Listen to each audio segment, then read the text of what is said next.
The Cask of Amontillado by Edgar Allan Poe, 1846.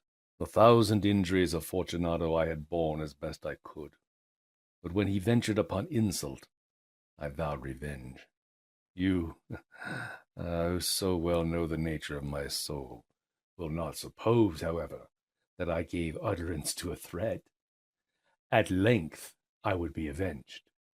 Now this was a point definitively settled, but the very definitiveness with which it was resolved precluded the idea of risk. I must not only punish, but punish with impunity. A wrong is unredressed when retribution overtakes its redresser. It is equally unredressed when the avenger fails to make himself felt as such to him who has done the wrong. Now it must be understood that neither by word nor deed had I given Fortunato cause to doubt my goodwill.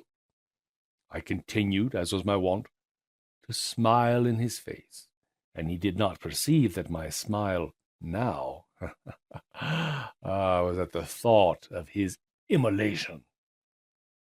Yes, he had a weak point, this Fortunato, although in other regards he was a man to be respected and even feared.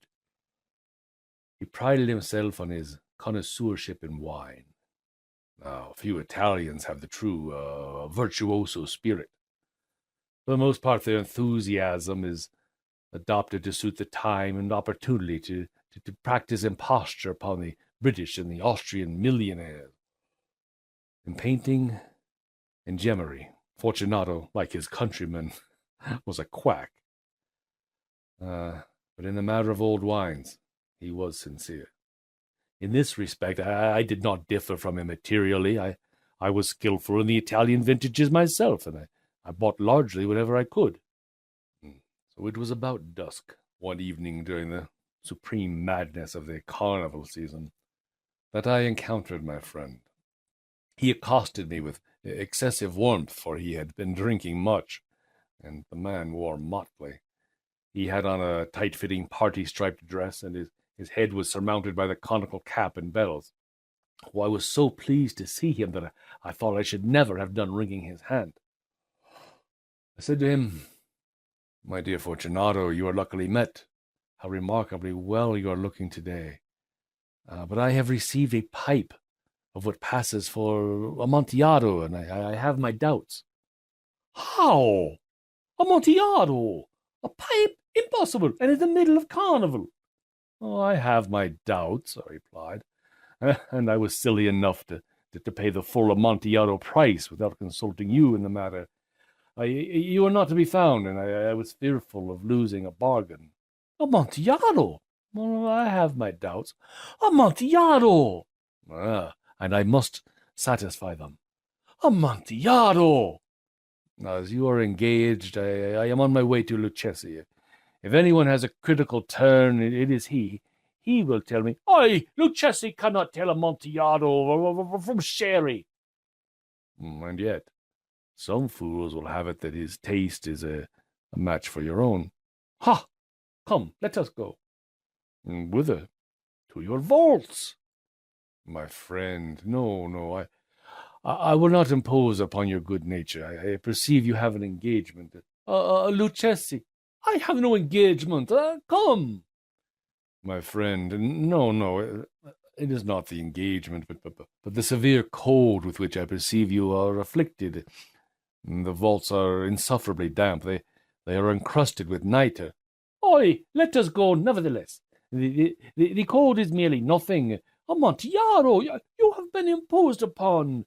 And as for Lucchesi, bah! He cannot distinguish sherry from Amontillado." And thus speaking, Fortunato possessed himself of my arm. Putting on a mask of black silk, and drawing a roquelaire closely about my person, I suffered him to hurry me to my palazzo. Now, there were no attendants at home. They had absconded to make merry in honor of the time. I had told them that I should not return until the morning, and then I had given them explicit orders not to stir from the house. These orders were sufficient, I well knew, to ensure their immediate disappearance, one and all, as soon as my back was turned. I took from their sconces 2 flambeaux, and giving one to Fortunato, I bowed him through several suites of rooms to the archway that led into the vaults. I passed down a long and winding staircase, requesting him to be cautious as he followed. We came at length to the foot of the descent, and stood together on the damp ground of the catacombs of the Montresors.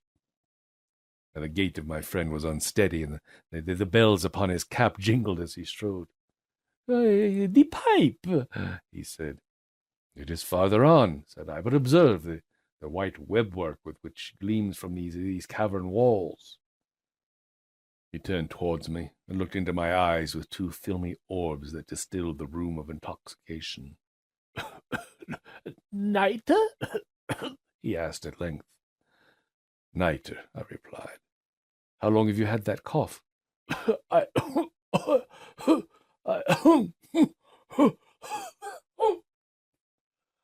My poor friend found it impossible to reply for many minutes. "It is nothing," he said at last. "Come," I said with decision, "we will go back. Your health is precious. You are rich, respected, admired, beloved. You are happy as once I was. You are a man to be missed. For me, it is no matter. We will go back. You will be ill, and I cannot be responsible. Besides, there is Lucchesi." "Enough! The cough is a mere nothing. It will not kill me. I shall not die of a cough." "True," I replied. "True. And indeed, I had no intention of alarming you unnecessarily, but you should use all precaution. A draught of this Medoc will defend us from the damps." And here I knocked off the neck of a bottle which I drew from a long row of its fellows that lay upon the mould. "Drink," I said, presenting him with the wine. He raised it to his lips with a leer. He paused and nodded to me familiarly while his bells jingled. "I drink to the buried that repose around us." "And I to your long life." He again took my arm, and we proceeded. "Oh, these vaults are extensive." "The Montresors were a great and numerous family." I forget your arms." "A huge human foot d'or and a field d'azur. The foot crushes a serpent rampant whose fangs are embedded in the heel." "Oh, and then the motto?" "Nemo me impune lacessit." "Ha, good, good." The wine sparkled in his eyes, and the bells jingled. My own fancy grew warm with the Medoc. We had passed through walls of piled bones, with casks and puncheons intermingling, into the inmost recesses of the catacombs.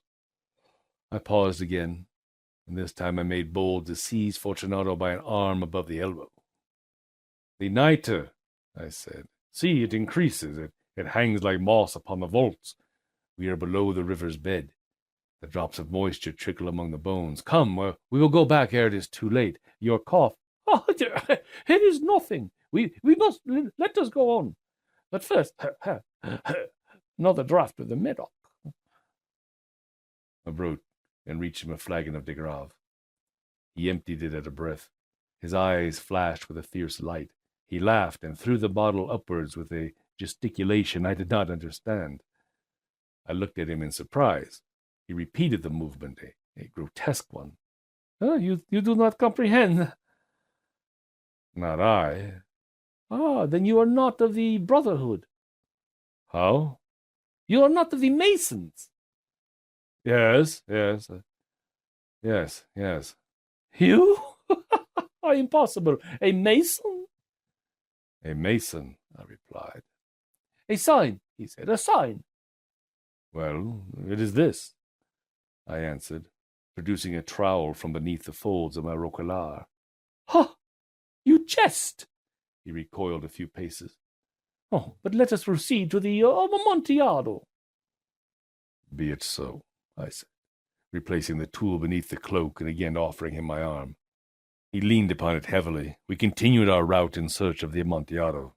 We passed through a range of low arches, descended, passed on, and descending again, arrived at a deep crypt in which the foulness of the air caused our flambeau rather to glow than flame. At the most remote end of the crypt there appeared another less spacious. Its walls had been lined with human remains, piled to the vault overhead in the fashion of the great catacombs of Paris. 3 sides of this interior crypt were still ornamented in this manner. From the 4th side, the bones had been thrown down and lay promiscuously upon the earth, forming at one point a mound of some size. Within the wall thus exposed by the displacing of the bones, we perceived a still interior recess, in depth about 4 feet, in width 3, in height 6 or 7. It seemed to have been constructed for no especial use within itself, but formed merely the interval between 2 of the colossal supports of the roof of the catacombs, and was backed by one of their circumscribing walls of solid granite. Now, it was in vain that Fortunato, uplifting his dull torch, endeavored to pry into the depth of those recesses. Its termination the feeble light did not enable us to see. "Proceed," I said. "Herein is the Amontillado. As for Lucchesi—" he is an ignoramus," interrupted my friend, as he stepped unsteadily forward, while I followed immediately at his heels. In an instant he had reached the extremity of the niche, and finding his progress arrested by rock, stood stupidly bewildered. A moment more, and I had fettered him to the granite. In its surface were 2 iron staples, distant from each other about 2 feet horizontally. From one of these depended a short chain, from the other a padlock. Throwing the links about his waist, it was but the work of a few seconds to secure it. He was too much astounded to resist. Withdrawing the key, I stepped back for the recess. "Pass your hand," I said, "over the wall. You cannot help but feeling the nitre.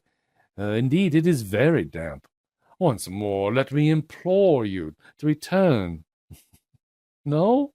Oh, well, then I must positively leave you. But I must first render you all the little attentions in my power." "Oh, the Amontillado!" ejaculated my friend, not yet recovered from his astonishment. "Oh, true," I replied, the Amontillado." As I said these words, I busied myself among the pile of bones which I have before spoken. Throwing them aside, I soon uncovered a quantity of building stone and mortar. With these materials, with the aid of my trowel, I began vigorously to wall up the entrance of the niche. I had scarcely laid the first tier of the masonry when I discovered that the intoxication of Fortunato had, in great measure, worn off. The earliest indication I had of this was a low, moaning cry from the depth of the recess. It was not the cry of a drunken man. There was then a long and obstinate silence. I laid the 2nd tier, and the 3rd, and the 4th, and then I heard the furious vibrations of the chain. The noise lasted for several minutes, during which, that I might hearken to it with more satisfaction, I ceased my labors, and I sat down upon the bones. When at last the clanking subsided, I resumed the trowel, and I finished without interruption the 5th, the 6th, and the 7th tier. The wall was now nearly upon a level with my breast. I again paused, and holding the flambeau over the mason-work, threw a few feeble rays upon the figure within. A succession of loud and shrill screams bursting suddenly from the throat of the chained form seemed to thrust me violently back. For a brief moment I hesitated. I trembled. Unsheathing my rapier, I began to grope with it about the recess, but the thought of an instant reassured me. I placed my hand upon the solid fabric of the catacombs and felt satisfied. I reapproached the wall. I replied to the yells of him who clamored. I re-echoed, I aided, I surpassed them in volume and strength. Ah! Ah! I did this, and the clamorer grew still. It was now midnight, and my task was drawing to a close. I had completed the 8th, the 9th, and the 10th tier. I had finished a portion of the last and the 11th. There remained but a single stone to be fitted and plastered in. I struggled with its weight. I placed it partially in its destined position. But now there came from out the niche a low laugh that erected the hairs upon my head. It was succeeded by a sad voice, which I had difficulty in recognizing as that of the noble Fortunato. The voice said, oh, a very good joke indeed, huh? Oh, an excellent jest. We shall have many rich laugh about it at the palazzo. Over our wine, eh? The Amontillado, I said. Yes, the Amontillado. But is it not getting late? Will they not be awaiting us at the palazzo, the Lady Fortunato and the rest? Let us be gone. Yes, I said. Let us be gone. Oh, for the love of God, Montresor! Yes, I said, for the love of God. But to these words, I hearkened in vain for a reply. I grew impatient. I called aloud, Fortunato! No answer. I called again, Fortunato! Fortunato! No answer still. I thrust a torch through the remaining aperture and let it fall within. It came forth in reply, only a jingling of the bells. My heart grew sick on account of the dampness of the catacombs. I hastened to make an end of my labor. I forced the last stone into its position. I plastered it up. Against the new masonry, I re-erected that old rampart of bones. For the half of a century, no mortal has disturbed them. In pace requiescat.